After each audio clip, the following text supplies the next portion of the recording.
Okay, my name's Terry Bankert.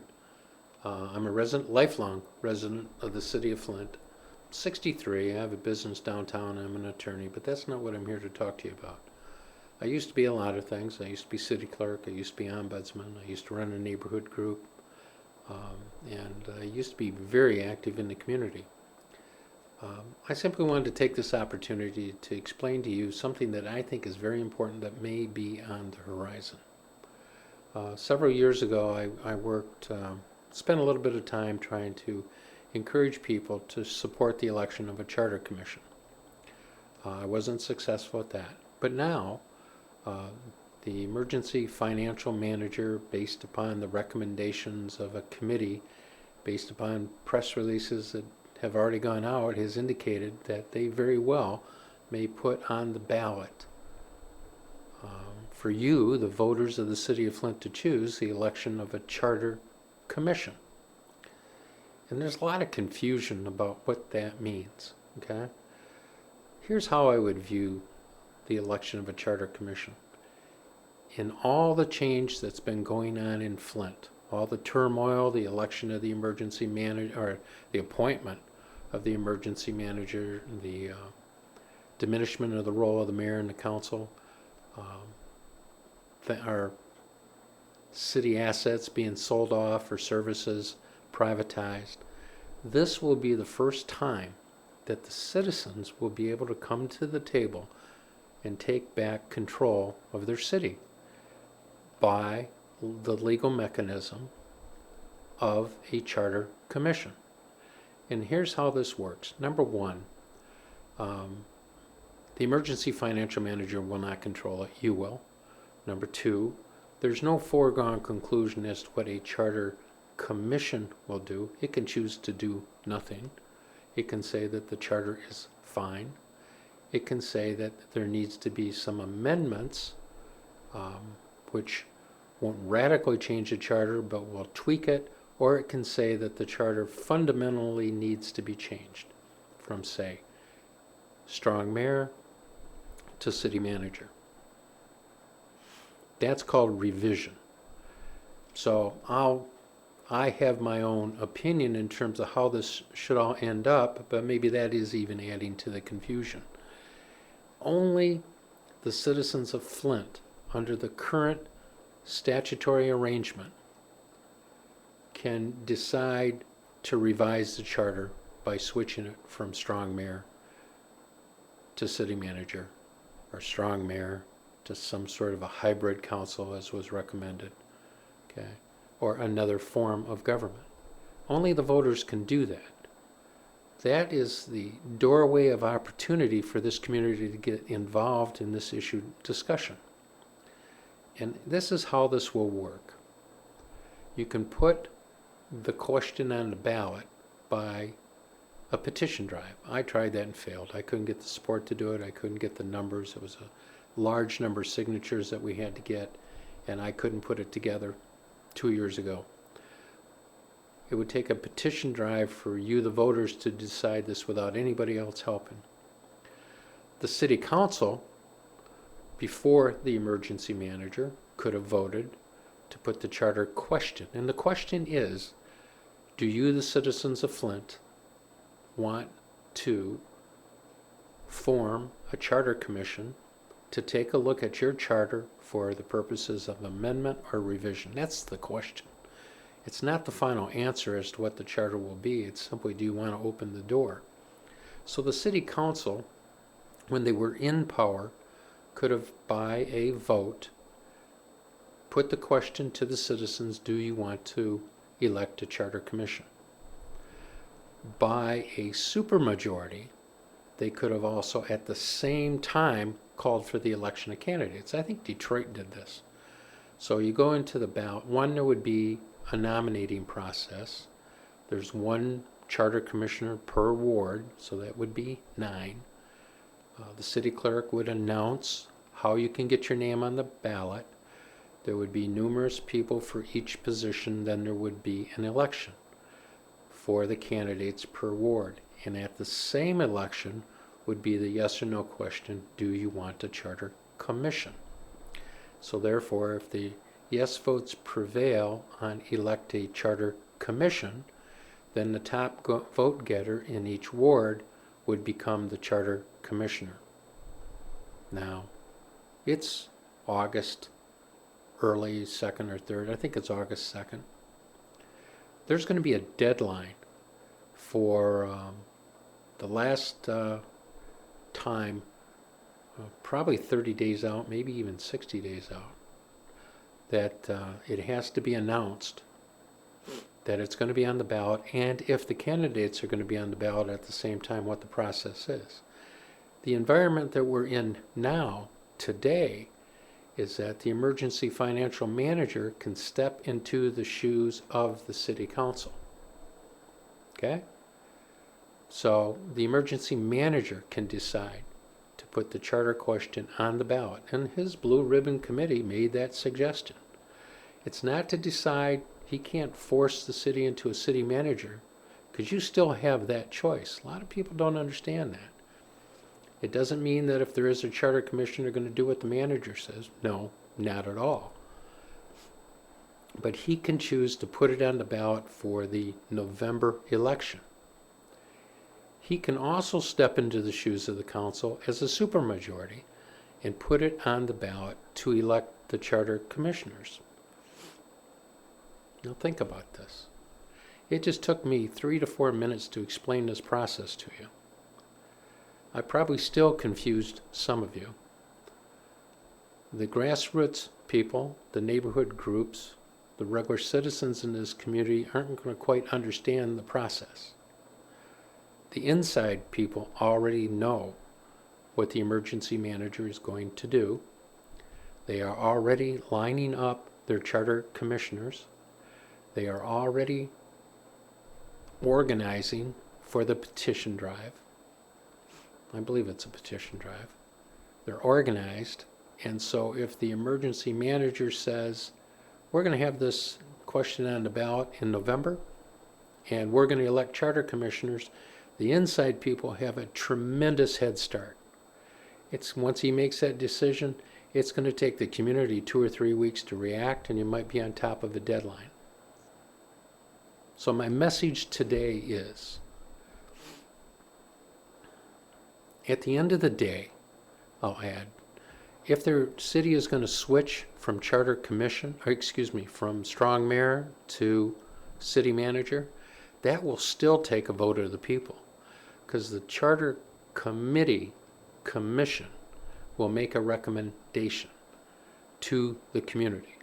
If that recommendation is to change the city from strong mayor to city manager, that's revision. That is still a ballot question. The charter, and there's a lot of people that don't want to go away from the strong mayor. Fine. Within that group of people, there's a significant percentage that think there should be some adjustments made. So even if it's a charter amendment, it will still have to come back and be voted on by you. So you, the community, are on the doorstep of a significant opportunity to be involved in this debate on what Flint is going to be in the future. But this is going to happen fast. And the inside people have the money, the inside people are organized, and the inside people can put up a field of candidates very quickly. And my only point today is to just simply tell you this and hope that at least those of you that think they want to, and I'm not going to run for anything, one of you that want to run for the Charter Commission, you can begin to organize for it. You can begin to talk to your friends about it. Pick somebody that you know to back for one of these ward candidacies. So that's what's about to happen to you. I've recently responded to the emergency manager's Blue Ribbon Committee on Governance, and I went through it line by or paragraph by paragraph.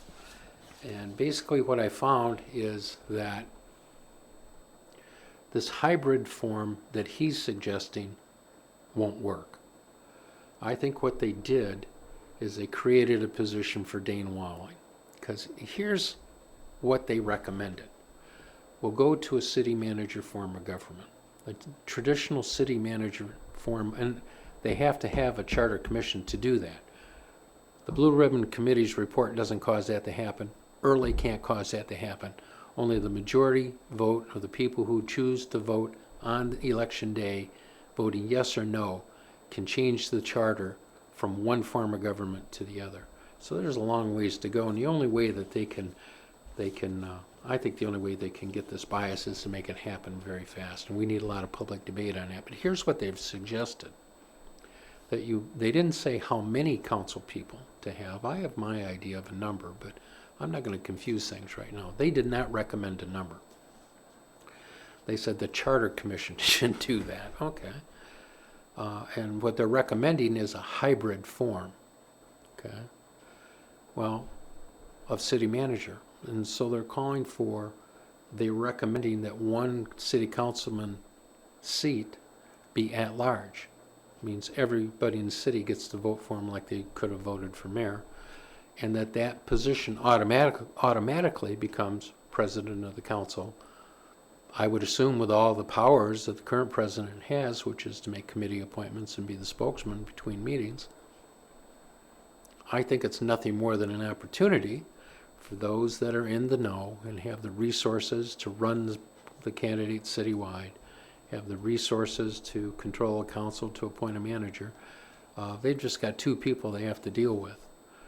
City manager that's probably like-minded to them, unless we get good people on that council, and a city council president that is mayor by name, has a vote on the council, so there's a real mixture of kind of a quasi-executive, quasi-legislative function, but in more than anything else, is automatically president of the council and picks the council's committees and is the spokesman for the council. That's not democracy. That's nonsense.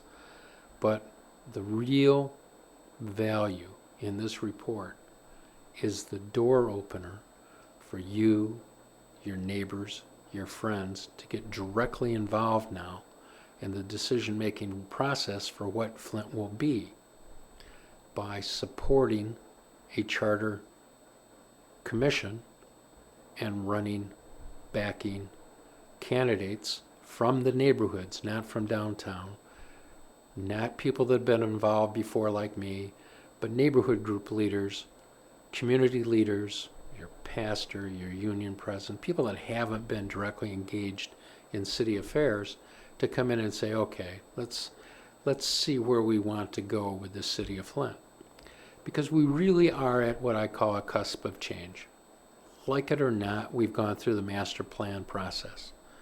Like it or not, substantial change has occurred. Some good, some bad. I have my opinion on it in terms of what this emergency manager is doing. And now we can elect a charter commission to take all this change, to take the master plan, take the changes that are in effect today, take our new economics, take the fact that we have all this land that's now cleared, take the fact that we have young families still looking for some place to live, and design the city of the future by way of our charter. To say that parks are important to us, to say that obviously public safety is important to us, to say that we want job creation, but not just the nonsense that you hear politicians parrot, but that we want decentralized commercial districts maintained by the city so businesses, grocery stores can come into the neighborhoods, that kind of thing, to take control over the zoning and planning for the city, to basically not get me involved in making decisions, but to get yourself involved, get your friends involved, get your family involved, and beginning to make the decisions for this city. Because I went through a lot of the master plan meetings. I'm going to tell you one thing I saw at that big meeting at Mott College. Okay, there were 300 rock solid Flint people there. Those are the people that we need running this city. Not the current batch of elected officials, not people like me that have been there before, but a new, younger breed of people that educated, not educated, families, not families, but a true cross-section of this community that are dug in deep. Look around you, they're the people that are still here. So what I wanted to say today was There's parts of the Blue Ribbon Committee that are worth looking at. There's parts of it that I think should be debated, and I would disagree with some of what they said. If there is an election coming up, you'll be given a yes or no question on charter revision. Excuse me, see, I keep saying revision. It's a charter commission that could decide to revise the charter. Don't be afraid of that. That's the community having its chance to come to the table and debate. But they're also going to float up some amendments to make some changes immediately. Don't buy into that. There's no reason why the decision on the Civil Service Commission and the decision on the Ombudsman cannot wait for a charter commission. Don't let them piecemeal this. You want a charter commission to be elected that can be comprised of you and your friends, and keep the current incumbent politicians out, keep the old school community activists out, and let it be a new day for the city of Flint. My name is Terry Bankert, and I hope I've helped you understand this most important issue. Thank you very much.